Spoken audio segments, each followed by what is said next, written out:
Hello, my friend. I am so glad you joined for this episode of the Enneagram and Marriage podcast. When addiction enters the marriage, Jimmy and Irene Rollins on breaking cycles and finding healing. This is a 7-9 couple. I think you are going to love this episode, irregardless of your pairing, because we all deal, as you probably heard on the Ian Cron podcast when we talked about the fix, we all deal with addictions to some level.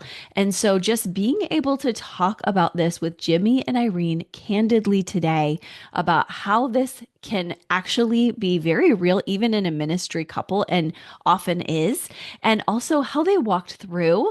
This is a gift to all of us. I am so thankful for their voices here, for their incredible journey that they're sharing, their raw honesty, and also the way that their beautiful 2 equals 1 ministry continues to thrive and thrives so much more and so much more deeply because of the result of them doing their work.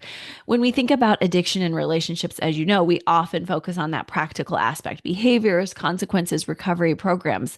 But we're also talking today about the deeper personality dynamics at play. So I'm so thankful. And this is a couple who knows what you're going through. These guys walked through this while leading a huge mega church and just working with so many others and also being parents. Now they're parents of adult children, and they have the stories to show us how a couple could help each other when one of us is walking through the bigger aspect of addiction. And that's exactly what happened with Irene type 9 here. And they're spilling it all. And then Jimmy's sharing how he also had things to work on that were addictive. So I'm really glad for that as well. Before we bring them on, just a reminder, our Enneagram and Marriage Collective is open up again today. We have our Wednesday meeting. If you're somebody who just needs live group time, we're going to be meeting 1:30 p.m. Eastern Standard Time over Zoom this Wednesday, May the 14th. And I'm so glad. And I just hope you'll check out the show notes for that if you'd like to join us. I also want to say, I hope you had a happy Mother's Day if you were able to just listen to our Mother's Day episode with Jessica Turner. Mel Robbins also talked about Jessica's new book. It's a fascinating story of a totally different issue in marriage. And so many of us have complex Mother's Day experiences. So don't forget to check out our special episode yesterday as well. And now let's just talk about how we can come to thrive again, not just survive, as Jimmy and Irene talk about when they were doing their healing journey. And now they're thriving and they're here to tell us about it. They're also very real guys. So we know they still have to walk through day-to-day rhythms, just like we do to stay strong. But I'm just so encouraged to have them share with you today. Let's listen. Jimmy and Irene, thank you so much for joining us for the Enneagram and Marriage podcast. Welcome. Thank you Absolutely. for having us. We're excited. Oh my gosh, you guys have such a huge influence in our community. I'm thrilled to get to know you better today. Tell everybody how you met years ago and a little bit about your Enneagram types. As you know, our audience loves that. Absolutely. Sure. So we met on the job. We were both technical recruiters actually in the IT industry. And yes, 25 years ago, because Yeah. we met we were went on our first date 2 weeks later. We were engaged 2 months later and married 6 months later. So total 9 months Don't do that. Don't. flirting. It wasn't. It wasn't amazing. Yeah, you're like, let's be honest, it was tough.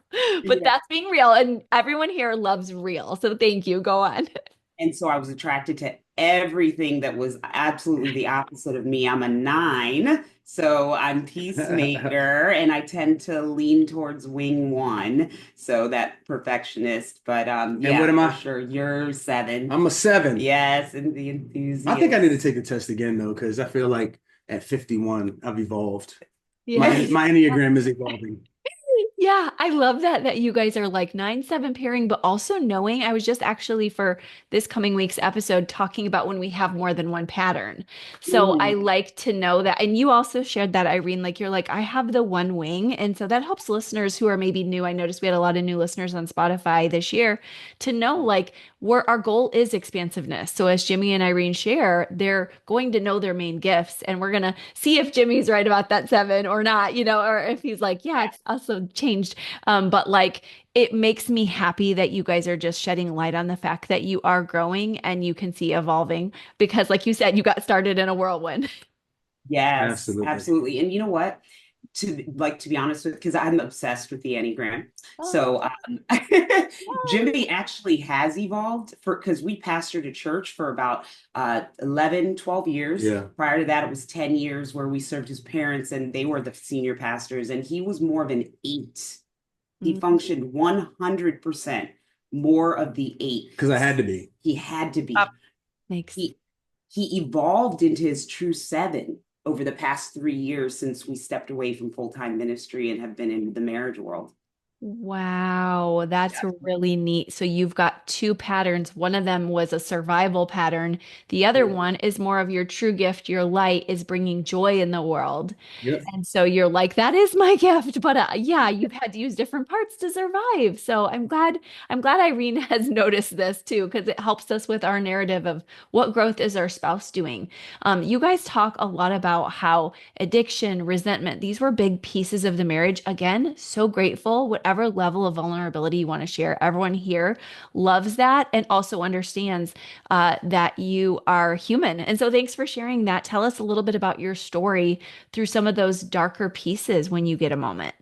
Yeah, absolutely. Well, thanks for asking, and we're grateful to be a part. And I think, starting off is like everyone has a story, right? And I think a lot of times with social media or through, the grapevine, we hear the good things about the story. But I Yeah. think this idea of that we overcome by the blood of the Lamb, the word of our testimony. The word testimony means do it again, but to testify, we have to speak about the pain, right? Mhm. And I think for us, being married, we say now we've been married, it'll be 26 years in June, and it's been about the best 10 years ever. Yeah. And, as we were, can you hear us? Mhm. Okay, sorry. As we were kind of going through ministry and all of the changes and all of the things, we got married fast Yeah. and we prepared for a wedding, but we didn't prepare for a marriage. Mhm. And as we didn't prepare for marriage, all of our trauma, all of our family of origin, all of our idiosyncrasies started to show up, and then, you go through this thing called marriage. We're at a different phase. Our kids are growing up. We're not going to soccer games anymore.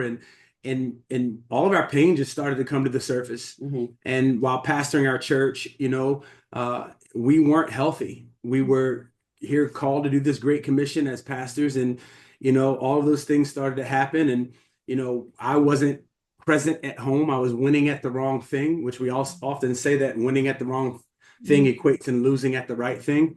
And I could preach to thousands, but couldn't talk to the one I laid next to every night. Mhm. We had a great kids ministry in our church, but I had really no emotional connection with our own children. Mhm. And this, I would say, absent father, absent husband, kind of led to something else pastoring my family. And I would say alcohol and pain and all the things that started pastoring Irene. And here we are, pastors leading a church. Yeah. Um, I'm dealing with workaholism Yeah. and I had an eating disorder through medicating my pain with food, and my wife was medicating Mhm. hers with alcohol, and this culminated. Yeah, so he gave me an ultimatum and Mhm. either go get help or I'm out. And I'm like, Mhm. wait a minute. First of all, I'm a mom. I am Mhm. not an alcoholic. Right. Hello. Like I Right. don't have a problem. I just have a high tolerance. Yeah. And I didn't see it as medicating my pain. Of course, you're rationalizing, you're in the addiction. It had hijacked my brain. So Yeah. obviously I did not want to lose my kids. I was Yes. full blown in the addiction, but no one was going to take my kids. Right. So I knew that I better go to this rehab that really was focused on the root issues, which was the trauma, the sexual abuse, all the things that led to me drinking, Yes. the lack of self-awareness and my emotional unhealth. And so we dealt with that. That rock bottom was really the foundation that we built the rest of our marriage and our life with, and have really broken the cycle of codependency, the cycle of undealt with trauma, the cycle of lack of emotional awareness and health and addiction in our family. Because we hit rock bottom Yeah. and Mhm. chose to do the work Wow. along to get up and Yeah. keep going. And Yes. so now Irene just celebrated 9 years sobriety in Yes. November. And it's Mhm. just we're grateful for that, and the Lord has been gracious. Mhm. And you Yes. know, I've been working on. I've lost like 168 pounds Yep. total, and it's just Wow. been great on Yeah. this side of it. Seeing what health could produce. Hmm. Wow, that's really beautiful. And I know it's a painful journey that deserves exposure because you had that marriage that had to die and be resurrected. And you brought up a really key point for you. I want to hold that with you, the beautiful celebration of that, as well as the couples listening who I have had sessions even this past week where people said, I want my spouse to hit rock bottom so they can come back up. What are your thoughts about if there's a spouse listening who's feeling that, like, how can I help my, this sounds bad. How can I help my spouse to hit rock bottom so they'll come back up? But that is Well, the question. right, right. Well, boundaries are a huge thing. Hmm. So Jimmy created a boundary. He said, "I'm no longer going to allow alcohol to dominate it." Like it, we were having arguments all the Yeah. time. Hmm. His life, the kid's life, was impacted. He created a boundary that said, "No more. I will Mhm. not allow this to continue." Hmm. And I think Wow. couples get stuck because we're too, I get it. I get it. We're codependent. We actually Yes. have a part, both parties have a part to play Yeah. in Yes. the dysfunctional dance. Yes. So rather than accepting the behavior of binge drinking or whatever the issue might be, Hmm. saying, hey, getting the courage and the help you need yourself to get the courage, whether it's with Yeah. counseling or a support system, to get the courage to lay down those boundaries. Because whatever those boundaries look like for you in your situation, Yeah. it's not going to come by shaming your spouse. You're Yeah. not going to shame them into rehab. You're Hmm. not going to shame them into rock bottom, anger them into Oh, that's angry good. rock bottom, passive aggressive into rock bottom. It doesn't work that way. They have to get there themselves. Hmm. So you can only control and care for yourself. So get the support you need Yeah. to focus on your health. And then you will see they will have to, like I did, like you have no choice, but Mhm. deal with the consequence. And I think that one of the things that, for the listeners is like, really want you to interpret this as this is like, I wasn't healthy yet, but I made a decision to get healthy. And when you make a decision to get healthy yourself, it exposes the Mhm. unhealth around you. And so, Yes. and I So think that good. like someone hitting rock bottom is honestly in a more of an awareness of how unhealthy they are Mhm. based on the the health goals or the pursuit of health of your partner. And so a lot of people we talk to in marriage, they says, well, what do I do when my spouse doesn't want to work and I'm doing the work? You keep doing the work. And as Mhm. you keep doing the work and you deal with resentment and you deal with the things, you begin to model Mhm. Mhm. to them what health looks like, and their misery gets exposed. Mhm. Mm. Wow, that is so key. And I know in the meantime, you were on a weight loss journey. That makes a lot of sense with the 7 and 8. They're both fast moving paces. There's a lot of self comfort. I'm a 7, I have a 6 wing, but I can lean on that 8 wing. And when I do, it's like I can have whatever I want, which isn't true. It's not good for me. So I guess I'm wondering, what did that work look like for you, Jimmy? Were you like, I'm already starting with the food journey? Was it mentorship? Was it doing a lot more processing with the Lord to say, what internal validation can I get? Because I know that's hard as a Yeah. 7 to not fawn over your spouse and to Yeah. actually call them to the carpet and all that. Well, I think it started with just, as we said earlier, that self-awareness is like, this isn't healthy. Like, this Mm-hmm. isn't good. Yeah. I like to say that, God can't cover what we keep covered up. Mm-hmm. And one of the things that for me is just saying, I'm not good. And as I Mm-hmm. begin to admit I'm not good, God began to really partner with me.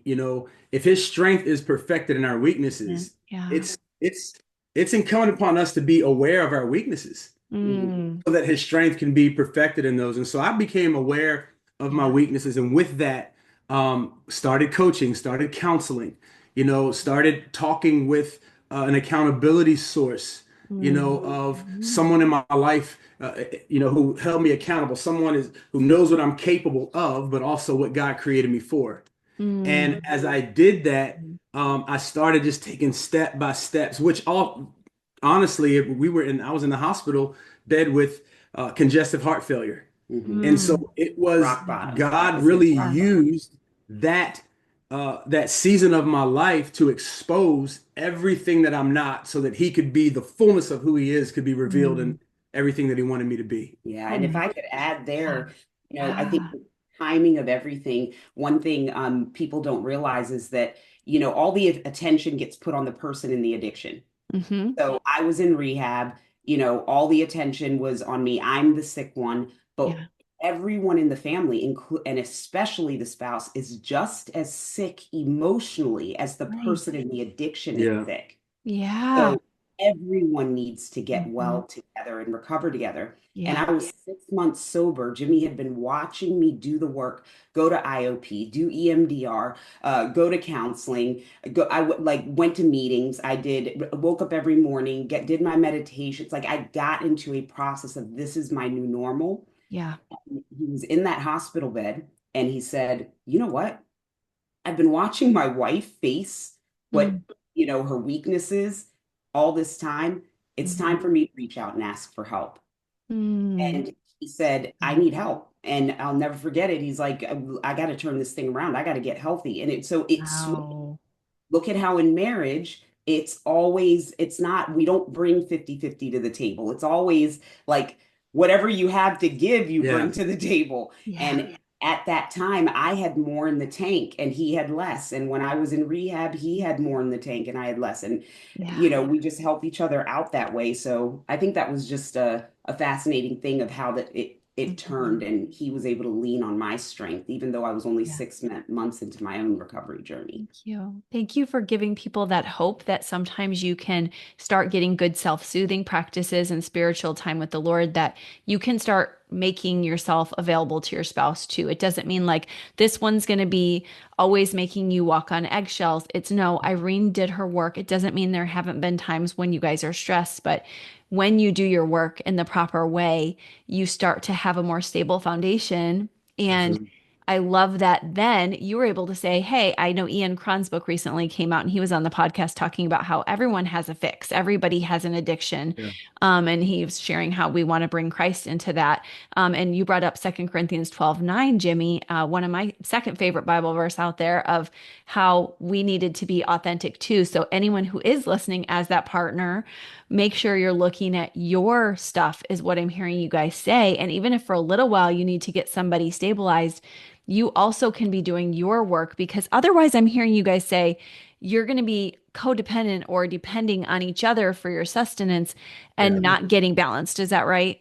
Yeah, Yes, absolutely. I absolutely. think that was a big misnomer about marriage when we got into this, is that like Irene would complete me, or all Mhm. of the things, or I get Yes. my fulfillment, or I get my strength from her. No, I want to lead and be married from a place of strength. Mhm. Mm. And the only, with my greatest ideologies, my greatest thoughts, my greatest ideas, the one thing that I can't do, Yeah. that only the Holy Spirit can do, is change a heart. Mhm. Mm. And so for me, um, you know, spending time with God, going deeper, not to just preach sermons, but to live the scriptures, Yeah. to not just read the Bible, but let the Mm. Bible read me. Mhm. Hmm. I think that was all a part of getting strong so that I was not drawing from the well of humanity, but rather the well of holiness. And it's been really Mm. cool to see like that. Even my counselor last week was telling me like,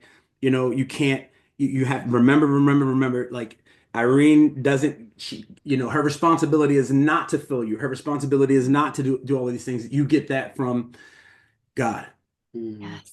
Oh my goodness. That's such a good reminder, is when we romanticize and get lost in the sexual instinct, we all do it. Part of our culture, every movie we go to see, every commercial we see is all about the natural world, just the fleshly desires. And you're reminding everyone, even if you have that great, you're going to be lacking something even more important, that spiritual foundation with Christ. And so that was a huge part, it sounds like, of you guys actually coming into healing, was knowing, even if my partner doesn't get healthy, I need to do this work with the Lord for myself. Is that right? Absolutely. Yes. Mm. Absolutely. It's so good. Now, ongoing, because you've done this good work and we still have stuff and our kids and our family and life still stresses us out. You guys also teach about having healthy conflict. And I know that that's just such a thing. Whenever I talk to couples, they're always like, that's one of my top things is we don't communicate well, especially when emotional tensions are high. What have you guys learned as a practice that you do when you're like, okay, we don't do it perfectly, but when we have high emotional tensions, we don't want to just go to our old self-soothing methods. What's something you've learned to do? Well, first of all, I think what we do now and we have done since I got back from rehab Mhm. is normalize rupture and repair. And Wow, that is our good. slogan. So Wow, when that's somebody good. feels that tension, because there's so, I have another peacemaker in the house along with me. We have three kids. So, Hmm. well, they're adult children, 19, 22, and 24. And the Yeah, they're still 22-year-old, pretty young. yeah. And exactly. The 22-year-old boy is a peacemaker. And, Mm. we have actually my 19-year-old is a five, but all three of us are very much sensitive emotionally. That's what I was And wondering. Okay. yeah. And so that rupture can be so disruptive to our psyche and we get anxiety and, so literally we say the Mhm. words, remember, rupture and repair. Okay, we Mhm. ruptured. Now it's time to repair. It's okay. We're basically saying to each other, reminding ourselves that it's okay to sit in the discomfort. Yeah. It's okay for the other person to be upset.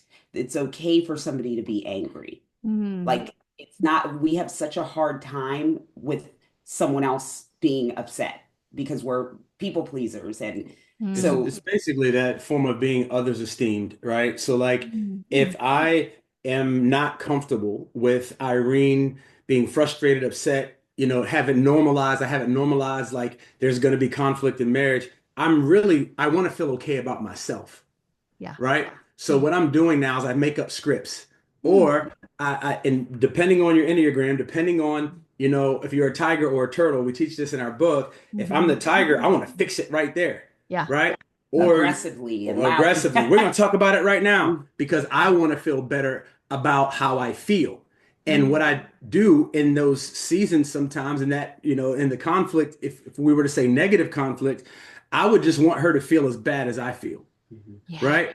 And Mhm. if she gets better, tell me how good I am. Tell me that I'm good. I'm others esteemed, right? But what we Yeah. do now is we begin to conflict, and before you have a conversation with your spouse, you need to have a conversation with yourself. Mhm. You need to be emotionally aware of what are you feeling? What Mhm. script could you be making up? Where have Mhm. you felt this before? How old do I feel right now? Questions that I ask myself. Mhm. Am I catastrophizing or awfulizing? Mhm. Am I making the situation better or worse? And have a conversation with myself. Once I have a conversation with myself, I Yeah. then have a conversation with God. God, help me present this to my spouse in a way that's not attacking, in a way Ooh. that is not aggressive, in a way that she can receive it, Mhm. right? Mm. Yeah, and what I love about this to add on to it is the Enneagram, this awareness of self and how I'm wired, Hmm. where I'm looking at, so this week I was looking at some of the Enneagram things, how to love the seven, how to love, Mhm. the nine and Yeah. what have you, and really understanding about myself that I need to feel seen and heard. And when I Mhm. don't feel Yes. seen and heard, when I don't get that eye contact, that shaking of the head, it means something more to me than it does to him. It Mm. means something to him, but to me, it means something to my soul, to my core, that I am heard and seen. And if he's not aware of that, he'll flippantly take like something for granted that is very deep to me. So Mm. he's able to, when we have rupture and repair, I'm asking myself those questions. Where is this coming from? Another question I add is this a part of the way God has created me?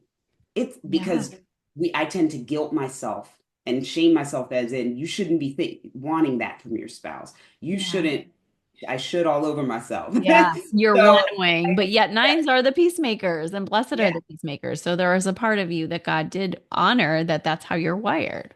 And it's okay. So in that self check-in, I'm also being gentle with myself and saying, you know what, it's okay to ask for what you need and what you want.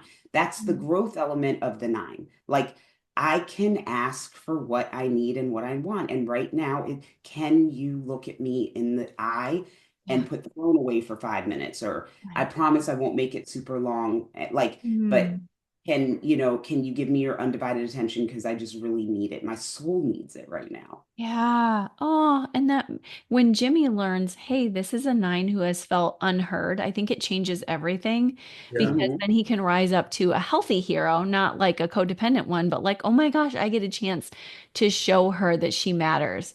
Does that Yeah. Hmm. help you, Jimmy, when you get that experience and you remember that?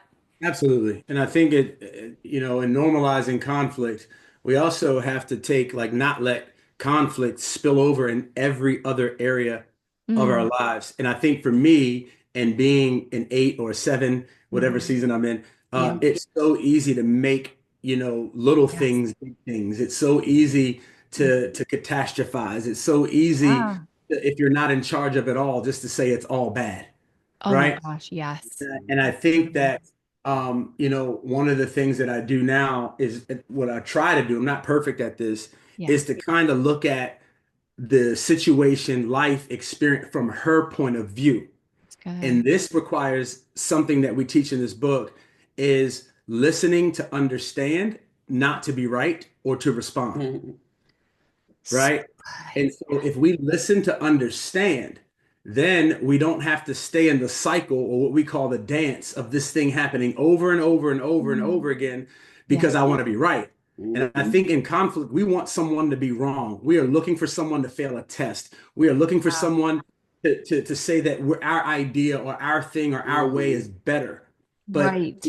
different doesn't mean better. When you understand how your spouse is made differently, Hmm. Mm, then it can head off conversations that you're having with yourself mm, of, I don't need to be right, that her perspective is just her perspective. Hmm. mm. And we always say this, the goal is not to be right, it's to be understood. Hmm. That's so good, especially the eights, nines, and ones among us listening, which I think are actually more whenever I see anything or do any research with how many of each type. It feels like there's a few more of these body or gut instinct types out there. And I feel like the seven might say, yeah, let's look at every perspective, but still, like you alluded to, Jimmy, very assertive, could be aggressive, independent. And yet the eight, nine, and one, which makes up the rest of your dyad here, Yeah. mostly, they're all types that want justice and fairness. And so there's that sense of like many couples, like it needs that I'm right and you're wrong. What would you say is when we talk about listening to understand, how can we get people like that to buy in? Like, of course, we want good ethics, but also people have different perspectives. What's a way in your book or otherwise that you help people to understand this concept? Um, First of all, I think that it's hard, Hmm. period. Like it's Yeah. still hard It's for difficult. us. Yeah. Like it's still hard for Yeah, us. being honest. But I think once you get that revelation that, oh my Hmm. gosh, maybe I've had the wrong motives, Hmm. and you start asking God, like, God, search my heart, have like, show me anything in me that's maybe out Yeah. of order that I haven't been, thinking correctly. And I've been trying to be right. This is how my rev works. Like Yeah. I've been trying to be right. And Mm. I stuck in a dance with my spouse where we're both trying to be right. And Mhm. at the end of the day, we're shaming one another Mhm. because we're really saying, I'm better, I'm better. We're one upping, we're one upping. My idea is better, my way of thinking is better. And that is like, that's not pleasing to God, right? So Mm. once I get that conviction, that buys me in Mm. because now I'm not pleasing the Lord. So I'm convicted. Yes. So now Oh, I'm I going to go like ahead and change regardless of what the marriage situation is saying. Then, yeah. the next phase of it is okay, practical tool. The goal is not to think alike, it's to think together. So we're Mm. gonna be I different. like that. We're gonna have different opinions. We're going to war inside of ourselves to want to be right in our humanity, Mm. but what's best for the marriage? Thinking together, problem solving together, both of us listening to understand. So it's almost like I told Jimmy the other day, I literally sometimes have to put my fingers on my mouth, like muzzle myself just to like Yeah. stop it. Because if you're thinking about the next thing to say, like Irene, you are not listening to him. Mm. If I'm because he's gonna win every argument. Like Yeah. he's just so good with his words. He's Yeah. quick, he's assertive. Like I'm never gonna win. But inside of me, the little girl, when I'm acting, 5 years old, Yeah. wants to when I go into my my Turtle. family of origin, my Yeah. early child, like my wounded child, when I'm activated emotionally, I have a tendency to want to win or do better because I'm feeling low. So I'm trying so hard. And when I do that self awareness check in, I'm like, ew, that's not a mature functioning adult. So what do I need to do to show up in the present? And sometimes it's like, just shut your mouth Yeah. and listen. Yeah. Thank you for saying that because sometimes when we give the first part of the teaching for type nines and we say, like, your voice matters, people forget that pride goes before destruction, as you said, biblically. And that's in our most ancient text we have, even for those few people who here listening might not be Christians. Like, it's not healthy to be prideful. And, there is a form of pride where you're like, yes, I love my gratitude. I don't want to be an inner critic all the time about my marriage, but this, I'm better than this fundamental attribution error you guys are saying, call it out, whatever your Enneagram type. Because yes, sevens have joy, but there is a place for grief too. And nines need to use their voice, but there is a place for just saying, this is a time for silence and for reflection. Also, nines need a little longer. So that's something we've learned, and you've sounded like you've learned in your marriage, is that Jimmy could, in a 7 and 8, win an argument. But you're learning, like, she may need time to reflect. So he may need a deep breath sometimes, and sometimes to reflect too. So thank you for just all of this helping me, even me, to hear. We don't need to rush everything. Is that something you've noticed? Oh yeah, for Yeah, sure. I think it's a process, and I think for me, being a seven, it's ask yourself the question in the midst of some sort of conflict: are you trying to fix the person or the situation? Because many times, a different opinion, a different way of seeing things, a different perspective, you're trying to fix that. You're trying to fix how God made them. Right? And if you slip into trying to fix how God, made someone, right? Then the argument doesn't even really matter. And then you have to ask yourself this: I actually think I'm better, right? Yeah. When you do the self work Mhm. in conflict and talk to yourself, these are the questions that I ask myself. Am I trying to, if the goal is not to think alike, to think together, then she has a perspective that's just as good as mine. Mm. It's just how God made her. Yes.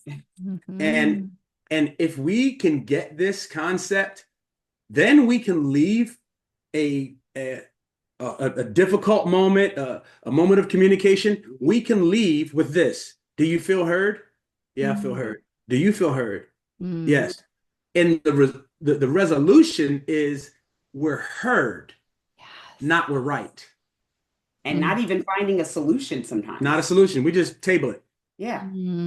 Yeah. Sometimes you're just like, we both needed to share our perspectives and to know that we both matter. And that just, oh my gosh, you're just already making me feel the peace of how you guys do that. It just feels so different to hear your partner say, I get you and I hear you. Even though I don't agree, I want you to know your opinion matters to me and I'm not Yeah. one-upping you.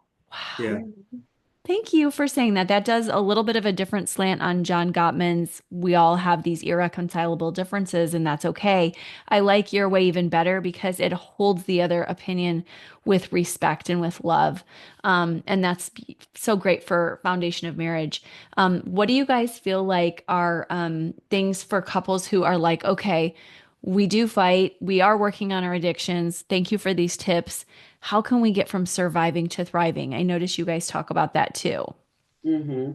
a lot of it is being able to compartmentalize. Mhm. So, like schedule the hard conversations. We couldn't even have the hard conversations unless they were mediated. So we'd have to write them down. And when we got to counseling is when we worked with the counselor, helped us learn how to resolve our conflict in front of her, mediating, not solving it for us, but Mhm. mediating our conversation. Mhm. Yeah. And then the rest of the time, we were present with our kids, making fund deposits. Like that's just some practical stuff. We used to allow one issue or one disagreement or argument to basically dominate the rest of the week. The rest of the week, Yeah. we're at odds. We don't want to look at each other. I'm mad at you. Stonewalling or what have you. And it's like, there's so much more life to live. Like we Yes. realize, like remember, rupture and repair. Marital, I've heard somebody call it marital hatred is like a normal part of marriage. Yeah. Like people wait, the whole thing behind why we say we've been married 25 years, but it's the best 10 years ever is because the first 15 years, because of our lack of awareness of the phases of marriage, how infatuation it comes first, and then you're in the hot button, past stuff and family of origin stuff comes up in second phase. But luckily you have those kids to keep you together, right? And then you don't get to agape, like that third phase where you love each other no matter what. Like, I'm not going anywhere. You don't get there until you realize that, you know what, I resented you and I like that, and it sucked. And I didn't like you for 15 years. Yeah. But that was actually a normal part of marriage. And I hate to say it, but resentment and all that, it's a normal part of marriage. It's what you do with it. If you stay in that and then out of it, the distance is created. Then you have the affairs. Then you don't come back together. It's rupture and repair. So thank you. Yeah. Do you want to add anything to that, Jimmy, too? No, I think Irene pretty much summed it up. I think one of the things is what she's saying is like normalize the ups and downs. Like it's normal. Like everything is not going to be, roses and, tiptoeing to the tulips all the time. I think one of the things that, I really have realized through this journey is that what brings you the most pain not only reveals what you're most passionate about, but it reveals also what could possibly have a greater purpose than the pain. And I think that like to say like that all the pain that we went through, all the things for 15 years, all of the pain of even recovery, we say this often is like the pain of recovery oftentimes is worse than the pain of the injury. Someone who tears their ACL, it happened in an instant, but now they got to go through all of this rehab, all of this, physical therapy. The same thing about marriage. You could have one infraction, one argument, and it's going to take time to repair it. And I think that that's normal. And I think for me, I was like, man, if one part ain't good at all, none of it's good. Right. And, we got to change this mindset that, everything has to be great in order for me to call my marriage great. Like, no, I can have, we have, we argued 2 weeks ago. Like, we have the tools. This ain't perfection. This is purpose over when moments that don't have perfection. So for anyone who's listening, like, I want you to understand, like, a good marriage is not what you see on TV. It is not, what you read in a romance novel. It is not a slow jam song of depending on what era you're in. It's getting up and deciding every day, I'm committed. I'm married to this person. I'm going to do the work. I'm going to work on me. I'm going to give and pass down to my kids a good model of marriage. I'm going to show them that we do hard things. Like it's every day. We like to say it this way, is that forgiveness is a decision. Reconciliation is a process. And so many people don't want to work on, or they're trying to figure out reconciliation, the process, before ever to making a decision. I had to make a decision every day. I forgive my wife. every day, Mhm.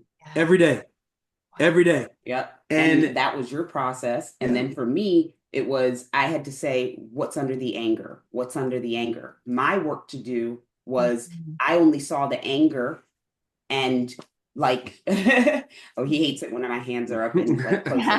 Um, I talk with my hands. So I lost my train of thought. you said you had to do your work. Yeah. What's under the Under the angle? anger. So what's under the anger? Because I would shut down out of fear when I saw the anger. But the anger, like he said earlier, was passion for what he loves. Mm, So what's under the anger? I could either hide under a rock and be a fearful nine, or I could do my own work and say, hey, did you ask him what he mm, underneath? Oh, you're seeing anger, but what's underneath it? And when I found out the depth of the pain I had caused him and that he was in, yeah. my work to do my part of my process, Mm. which, was simply just seeing what's under the anger and asking about it. And then that helped heal him. Yeah. Oh my goodness, that is beautiful. And I mean, I even got to see just a tiny window of it just now where you kind of shut down briefly. I forget, as the nine does, and he brought you back out. And that partnership of like, hey, wait a second, what? I might have lost my way for a second. And he's right there to say, instead of stonewalling, he's like, yeah, let's keep going. Even if I intimidated you for a minute, this is my passion. And you were like, yes, this is what I'm talking about too. And it brings you Yeah. back up to everything's out, everything's shared. There's a gentleness around like, I'm a trustworthy person. You can tell me I'm not going anywhere, which I know nines fear you would. And then sevens could do the exit strategy. So I like how you guys have learned to stay present. Of course, take your breaks. Like you just normalize for everyone. You can't have the mountaintop experience all the time, which I frequently Right. have to tell people. And you're just really, I mean, you guys are doing beautiful things together and on your own, supporting each other up the climb too, which I've loved just reading about you, where your work, Jimmy, with racial reconciliation is so powerful, and your work with emotional intelligence, Irene, is so beautiful. And you're each allowing each other to share your gifts, and the way your light shines for Christ as a city upon the hill is so beautiful. So I just want to thank you for that. And now I want everyone to hear about your book, because you talk there about legacy. You do so much to help us. Can you tell us what they can find in the book and just all about it?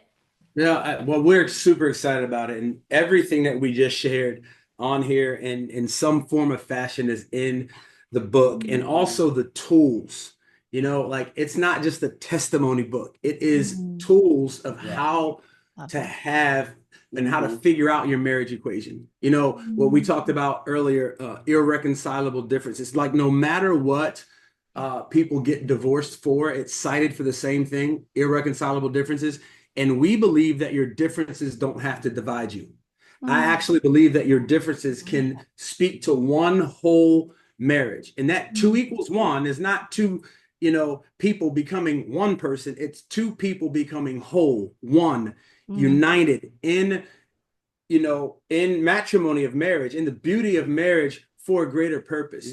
We mm, believe that the greatest gospel that can be preached is one of an amazing marriage. So how do we get there? We have to figure out our marriage equation. And in this book, there's three sections: love, laughter, and longevity.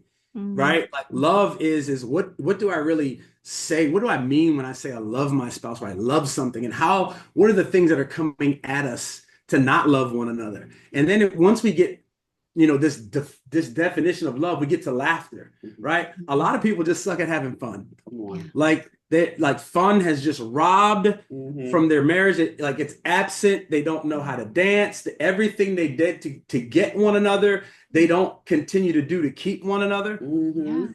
And then legacy is like, what has God called us to do in our family in the respects of having a good marriage? Like I believe that God uses marriage as his equation for us to be fruitful and multiply so that we can bring heaven to earth and have dominion. And Mm, I believe that there's a culture out there that is counter to marriage. Mhm. We want to put a good taste in people's mouths again about marriage. Yeah. And we like to say it this way about the book: mhm, it's work.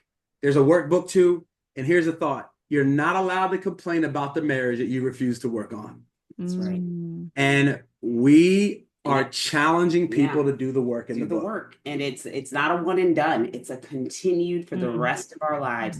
There are people in our coaching group that have been married 45 years and up. Why? Because it doesn't matter what phase of marriage you're in, you're going to have challenges. And like whether it's physical or you're taking care of elderly parents or what have you, death of loved ones. So it's whatever phase of marriage we're in, doing the work pays off dividends, and we're leaving this legacy to our kids and generations. That God designed marriage for us to fulfill our purposes in life. And that's beautiful and so true. And you are inspiring so many people to grab your book, to give their marriage another shot. You nailed it with a lot of people are starting to do marriage work at the Gen X or even boomer generation of just, hey, we are in a different season. And a lot of them are, as you know, saying, now we have some time.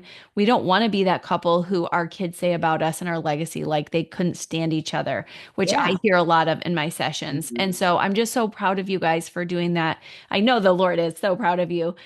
Before we just ask where everyone can find you, I have a couple of fun questions for you, just because I know you brought up fun. Like all this hard work gets to fun too.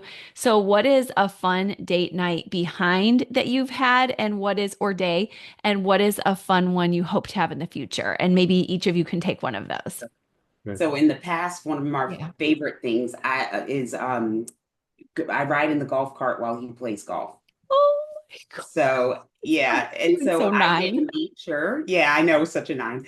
I get the nature piece, and I'll have a book with me, and he's doing what he loves to do, and then I get to cheer him on and see what he's doing and take interest in his activity. So it's like a double dose of like an investment in ourselves and each other, or what have you. That's been my favorite.